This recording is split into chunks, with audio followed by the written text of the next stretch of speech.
রাজধানীর বনানী এলাকায় চেয়ারম্যান বাড়ি ইউটার্নে ট্রাক চাপায় এক নারী নিহত হন, আহত হন আরও একজন। সহকর্মীর মৃত্যুর জেরে পোশাক শ্রমিকরা সড়কের উভয় পাশ অবরোধ করে বিক্ষোভ করেন। এতে উভয় পাশেই বন্ধ হয়ে যায় যান চলাচল। এমনকি এলিভেটেড এক্সপ্রেসওয়েতেও যানবাহন চলাচল বন্ধ করে দেন বিক্ষোভকারীরা।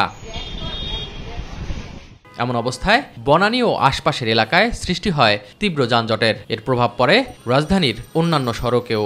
কোনো দিকেই কুল পাচ্ছি না, ওইদিকেও প্রচণ্ড জাম। আমি যখন বাংলা মোটর দিকে আসছি দেখি যে কারণ বাজার দিকে পুরো সিল করা, তো চিন্তা করলাম মগবাজার দিয়ে ঘুরে হাতির চিল দিয়ে বাইরে হয়ে যাবো। এইদিকে একই অবস্থা। স্বাভাবিক সময় আমাদের 15 মিনিট লাগে, এখন 20 মিনিট লাগে, আর এখন তো 1-1.5 ঘন্টা লেগে গেছে। জামের কোনো আগা কোথা পাইতে আছে, কি কারণে জাম হইতে আছে, 3 ঘন্টা ঘুরতে আছে এক যাত্রী নিয়ে। তীব্র যানজটে সবচেয়ে বেশি ভোগান্তিতে পড়েন অফিসগামীরা। অনেকে বলছেন নিকট অতীতে এমন দীর্ঘ যানজটের কবলে পড়েননি তারা। সকালবেলা অফিস টাইমে একটু জ্যাম পড়ে, আজকে অসহনীয় জ্যাম। এর আগে এত জ্যাম দেখি নাই হাতে চলে। 1-1.5 ঘন্টার মধ্যে চলে আসা যায়, কিন্তু আজকে 2 ঘন্টার উপরে হয়ে গেছে। এখনো কতক্ষণ লাগবে তার কোনো ঠিক নাই। সড়কের দুই পাশেই গাড়ি চলাচল বন্ধ। গন্তব্যে পৌঁছতে বাধ্য হয়ে অনেকে রওনা দেন পায়ে হেঁটে। 4 ঘন্টা জ্যামে ছিলাম বনানী উত্তরার থেকে আসার সময়। আসতে গেলে আমরা 1.5-2 ঘন্টা টাইম নষ্ট করে আসি। আমাদের পড়ালেখা হয় না, রোজার মধ্যে একটা ভোগান্তি না এগুলা।